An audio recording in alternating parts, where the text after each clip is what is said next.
The only question is, what was the message? What was it the brothers did not pick up? What was lacking in their philosophical point of view that made Yosef so concerned? Yaakov himself alluded to this by answering with the words, Baruch Shem Kavod Mahuso Ve'alam Ve'ed. So if you take the first letter of each of those words, it spells the words B'Shchem Lamed Vav. Shechem was the place that Yosef was sold. Literally it means in Shechem 36. Shechem is the name of the city where bad things happen to good people. If you take the name Shechem, it's spelled with 3 letters, Shin, Chuf, and Mem. The Shin and the Mem spell the name Shem. Shem always alludes to Kodesh Baruch Hu's name, to God's name, Hashem, the name. What separates the Shin and the Mem? The Chuf. What is the numerical value of Chuf? 20. The 20 symbolizes not just a physical limitation, but a spiritual limitation.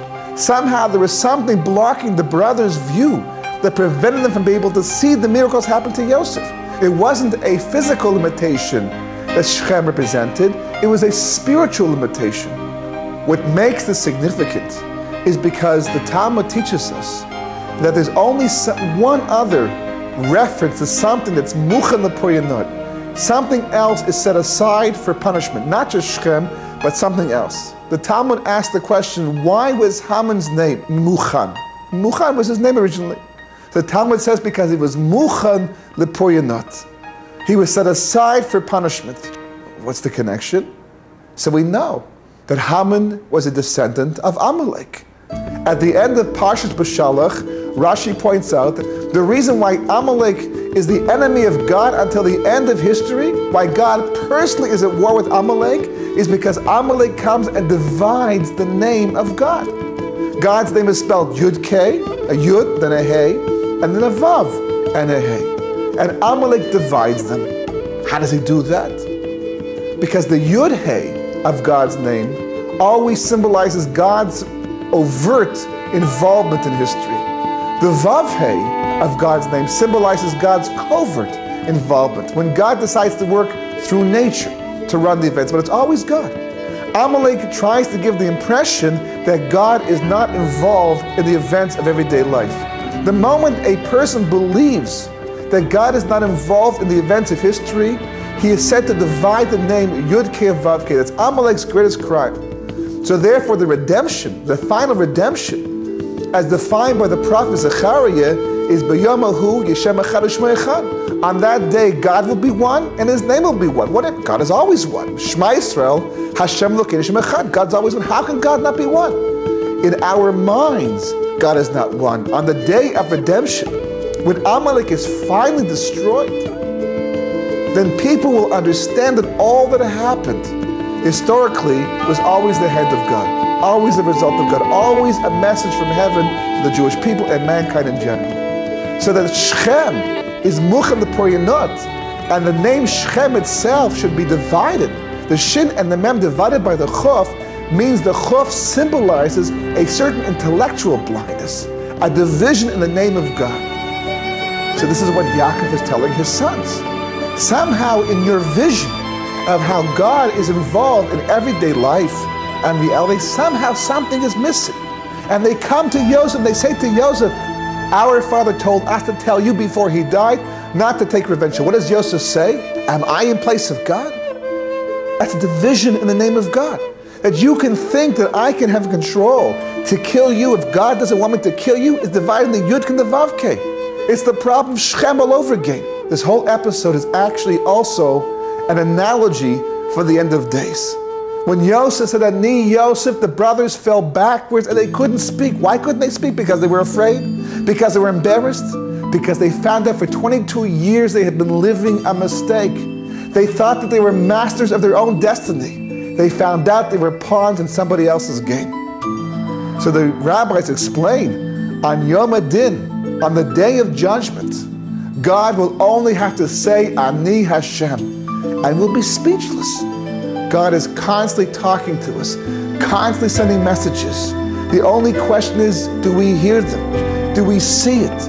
Are they revealed to us? Are we prepared to listen to them? Anybody who sees the hand of God in all that takes place in their lives and in the world and in history will not be taken aback. In fact, that person will stand before God on the day of judgment, and God will not have to say any Hashem. The person himself will say, Atah Hashem. Because all of his life, he was saying, Atah Hashem. All of his life, he was seeing the hand of God in all that took place. Every moment, at all points. How much more so for the more dramatic events of world history. God is talking to the Jewish people. God is talking to the world. When we refuse or fail to acknowledge the messages, we divide the Yud K from the Vav K.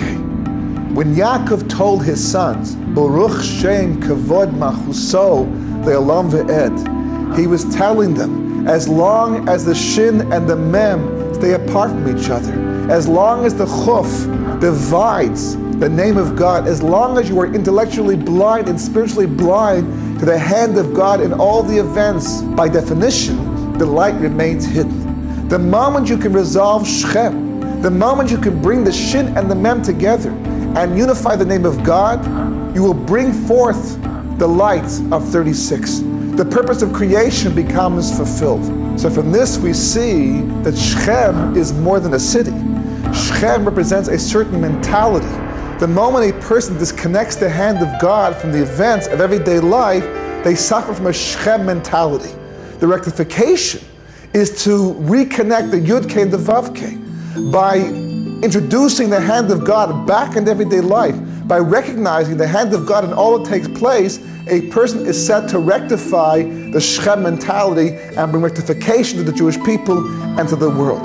That's why Yaakov left Baruch Shem Kavod Machuso, the Olam Ve'ed, with only 24 letters to indicate something was missing. Something was not quite complete yet. When the brothers could rectify that, then Shechem itself would have its rectification.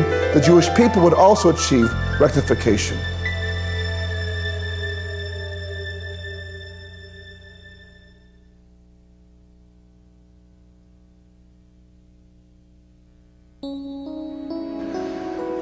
The Torah begins, Bereishis bara Elokim es hashamayim ve'es haaretz. In the beginning, God made the heavens and the earth. The second verse is, the earth was null and void.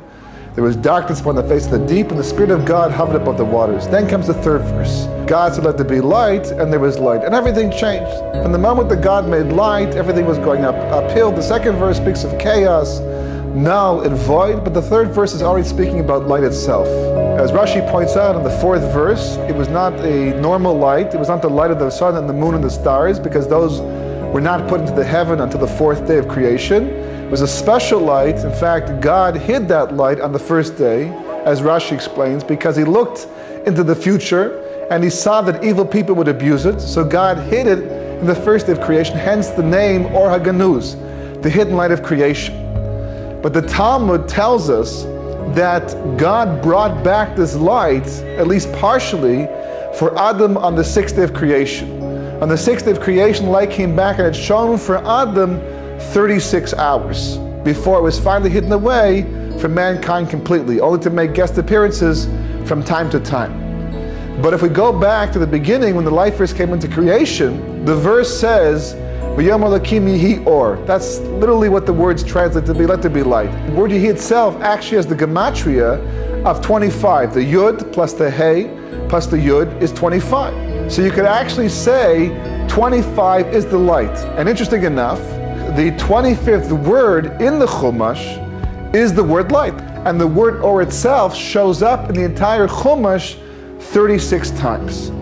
So the rabbis explained to us, these two numbers, 25 and 36, are associated with the original light of creation, a supernal, sublime light, which is going to be the reward for the righteous people at the end of days.